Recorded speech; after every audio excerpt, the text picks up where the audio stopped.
राधे राधे। आप सभी का हार्दिक स्वागत है हमारे यूट्यूब चैनल गृह वास्तु लक्ष्मी में। 30 अगस्त या 31 अगस्त रक्षाबंधन कब है? गलती से भी भद्रा के वक्त न बांधे राखी। रक्षाबंधन के त्योहार की तिथि को लेकर लोगों में इस बार बहुत ही कंफ्यूजन है। लोग संशय में हैं कि रक्षाबंधन 30 अगस्त को मनाएं या 31 अगस्त को। आपको बता दें कि रक्षाबंधन 30 और 31 अगस्त दोनों दिन मनाया जाएगा, लेकिन भद्रा की साए की वजह से आपको शुभ मुहूर्त का खास ख्याल रखना होगा। 30 अगस्त को लगभग पूरे दिन ही भद्रा का समय साया रहेगा और 31 अगस्त को राखी बांधने का शुभ मुहूर्त सिर्फ सुबह कुछ देर तक ही है। हमारे हिंदू पंचांग के अनुसार रक्षाबंधन श्रावण मास की पूर्णिमा तिथि को मनाया जाता है। रक्षाबंधन हिंदुओं का महत्वपूर्ण पर्व है जो भारत के कई हिस्सों में मनाया जाता है। भारत के अलावा भी विश्व भर में जहाँ पर भी हिंदू धर्म के लोग रहते हैं वहाँ इस पर्व को भाई बहनों के बीच मनाया जाता है। राखी का त्यौहार भाई और बहन के प्रेम का प्रतीक है। इस दिन बहनें अपने भाई की कलाई पर राखी बांधती हैं। इस बार रक्षाबंधन का त्यौहार 30 अगस्त और 31 अगस्त दोनों के दिन मनाया जाएगा। साथ ही रक्षाबंधन पर पूर्णिमा का संयोग भी बनने जा रहा है जो कि बेहद ही खास माना जाता है। आइए जानते हैं रक्षाबंधन का शुभ मुहूर्त, भद्रा का समय और शुभ संयोग। रक्षाबंधन का शुभ मुहूर्त। शास्त्रों के मुताबिक रक्षाबंधन भद्रा काल में नहीं मनानी चाहिए। ऐसा करना बेहद ही अशुभ माना जाता है। रक्षाबंधन पर भद्रा का साया 30 अगस्त को रात 9:02 तक रहेगा। इसके बाद से राखी बांधना उपयुक्त रहेगा। 31 अगस्त को सुबह 7:05 तक राखी बांधी जा सकती है।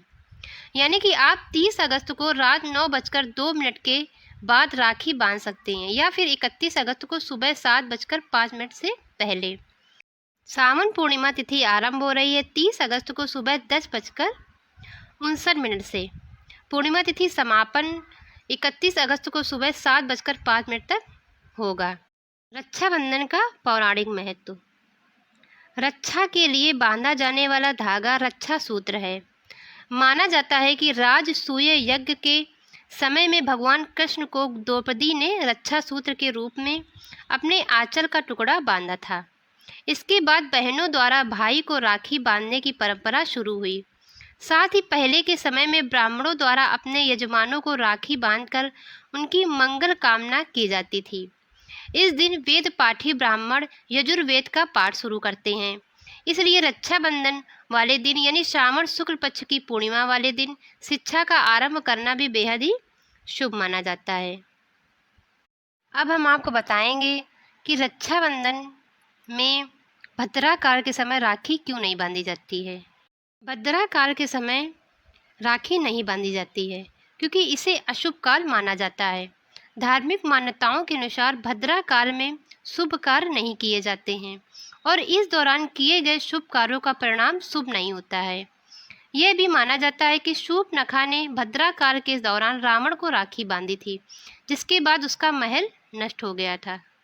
अब हम आपको रक्षाबंधन से जुड़ी कुछ पौराणिक कहानियां सुनाएंगे। महाभारत में द्रौपदी का श्री कृष्ण को राखी बांधना। राखी का यह पर्व पुराणों में होता हुआ महाभारत अर्थात द्वापर युग में आ गया और आज आधुनिक काल में भी इस पर्व का महत्व कम नहीं हुआ। राखी से जुड़ा हुआ एक प्रसंग महाभारत में भी पाया जाता है। प्रसंग इस प्रकार है। शिशुपाल का वध करते समय कृष्ण जी की तर्जनी अंगुली में चोट लग गई, जिसके फलस्वरूप अंगुली से लहू बहने लगा। लहू को रोकने के लिए द्रौपदी ने अपनी साड़ी की किनारी फाड़कर श्री कृष्ण की अंगुली पर बांध दी। इस ऋण को चुकाने के लिए श्री कृष्ण ने चीरहरण के समय द्रौपदी की लाज बचाकर इस ऋण को चुकाया था। इस दिन की यह घटना है। उस दिन भी श्रावण मास की पूर्णिमा थी। रक्षाबंधन की दूसरी कथा इस प्रकार है। पुराणों के अनुसार रक्षाबंधन पर्व लक्ष्मी जी का बलि को राखी बांधने से जुड़ा हुआ है। कथा कुछ इस प्रकार है। एक बार की बात है कि दानवों के राजा बलि ने 100 यज्ञ पूरे करने के बाद चाहा कि उसे स्वर्ग की प्राप्ति हो। राजा बलि की इस इच्छा का भान देव इंद्र को होने पर देव इंद्र का सिंहासन डोलने लगा। घबराकर इंद्र भगवान विष्णु की शरण में जाते हैं और उनसे प्रार्थना करते हैं, जिसके फलस्वरूप भगवान विष्णु वामन अवतार ले ब्राह्मण वेश धरकर राजा बलि के यहाँ भिक्षा मांगने पहुंच गए। ब्राह्मण बने श्री विष्णु ने भिक्षा के 3 पग भूमि मांग ली। राजा बलि अपने वचन पर अड़िग रहते हुए श्री विष्णु को 3 पग भूमि दान में दे दी।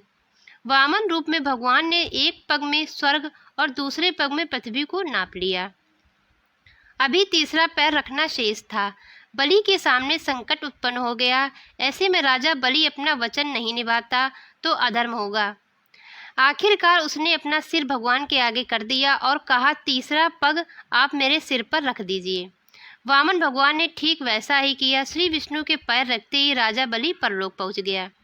बलि के द्वारा वचन का पालन करने पर भगवान विष्णु अत्यंत प्रसन्न हुए। उन्होंने आग्रह किया कि राजा बलि उनसे कुछ मांग लें। इसके बदले में बलि ने रात दिन भगवान को अपने सामने रहने का वचन मांग लिया। श्री विष्णु को अपना वचन का पालन करते हुए राजा बलि का द्वारपाल बनना पड़ा। इस समस्या के समाधान के लिए लक्ष्मी जी को नारद जी ने एक उपाय सुझाया। लक्ष्मी जी ने राजा बलि के पास जाकर उसे राखी बांध अपना भाई बनाया और उपहार स्वरूप अपने पति भगवान विष्णु को अपने साथ ले आईं। इस दिन का यह प्रसंग है। उस दिन श्रावण मास की पूर्णिमा थी। उस दिन से ही रक्षाबंधन का पर्व मनाया जाने लगा। प्रिय माताओं और बहनों, आप भी भद्राकार का समय देखकर ही अपने भाइयों को राखी बांधें। अगर आपको हमारी जानकारी पसंद आई हो, हमारा वीडियो अच्छा लगा हो तो हमारे वीडियो को लाइक करें और चैनल को सब्सक्राइब करें। राधे कृष्णा।